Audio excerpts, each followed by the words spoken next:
it was just a really big adjustment for my entire family, and it's scary and confusing for someone that young. Me being that young, I knew that he was gone, but I couldn't like grasp it. It didn't make sense in my head, and you miss him so much, and like you go to, you think of something that you wanted to tell him, and then you realize, he's not there.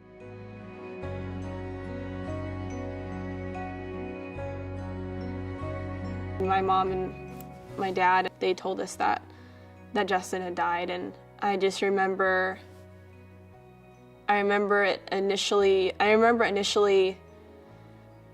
seeing them crying and seeing my sister crying, but not crying right away. I just remember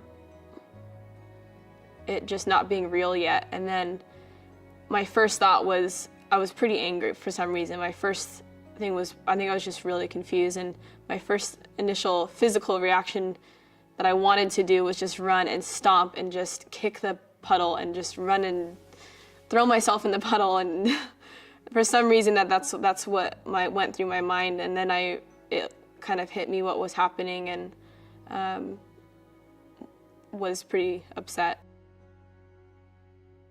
The first few weeks after Riley died, it was just more of a kind of a denial phase for us, and I know for me personally, it's just kind of a shock, kind of just a surreality to the whole experience. It's very sad. We had people coming in and out and trying to be strong for everyone around us, but then there'd be moments where we all just kind of get reminded of something, or just think of Riley in a certain way and just cry and really break down. I remember not wanting to talk about it, but only wanting to talk about it. And that's it's such a mixed feeling. It's very strange. Coming back to school after Riley's passing was really kind of hard for me because I just didn't feel like school mattered, I guess, when I came back. Like, I didn't really care. It was just sort of like, it didn't seem real. I was just going through classes, and I don't know, I wasn't really focusing or really caring that much. Sometimes I could see that they needed to talk and they didn't want to, and that bothered me. But there was nothing I could really do about it other than give them opportunities. It took me a while to be able to talk to my parents about what I was feeling then, because I didn't know what I felt. I think it's really important to listen to the siblings and listen, it's a terrible position for them to be in. They're so lonely and afraid, and their whole world is tossed upside down.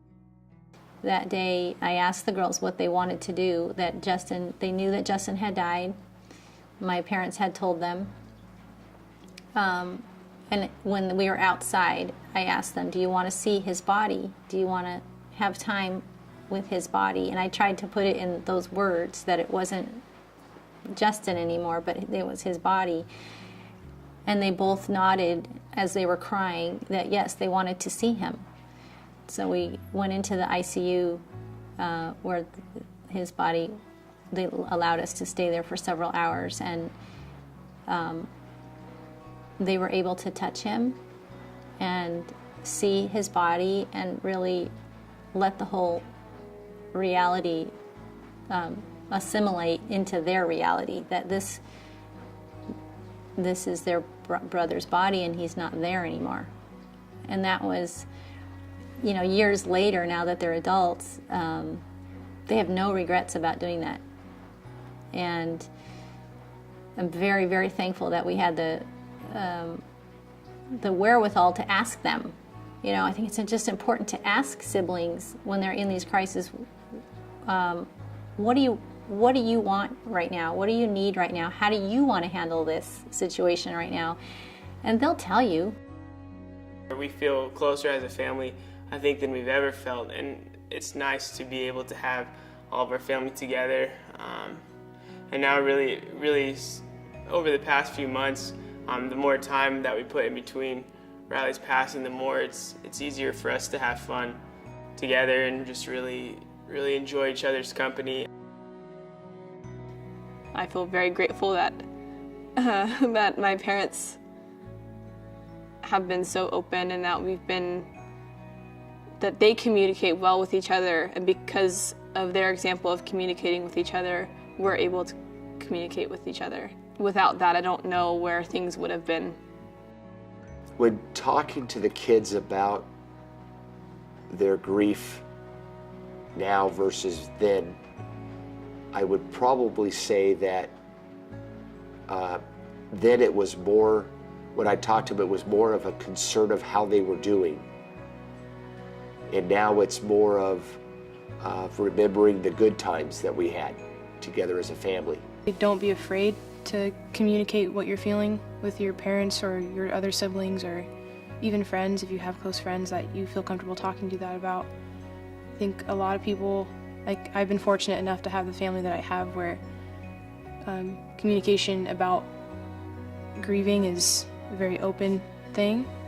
There's this stigma against talking about it. There's this it's really hard to talk about it, mostly not because you're not willing to, but because in the moments where you're with someone like a parent who you could talk to about it, I remember feeling like if they're not bringing it up right now, they're not thinking about him.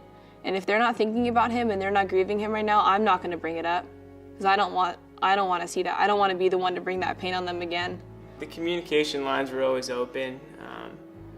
For me, it's kind of a lot harder to express my feelings as much, but I did felt that when I would try to communicate them, there's always a network and an outlet for me to communicate my feelings, and I think that's really important to share those feelings because you can't keep them all inside. They'll eat away at you, and it just really needs to get them off your chest and to express them. The grief and the sadness is a very hard thing to bear on your own, so it's very important to be able to talk about those things with people that love you and know your situation.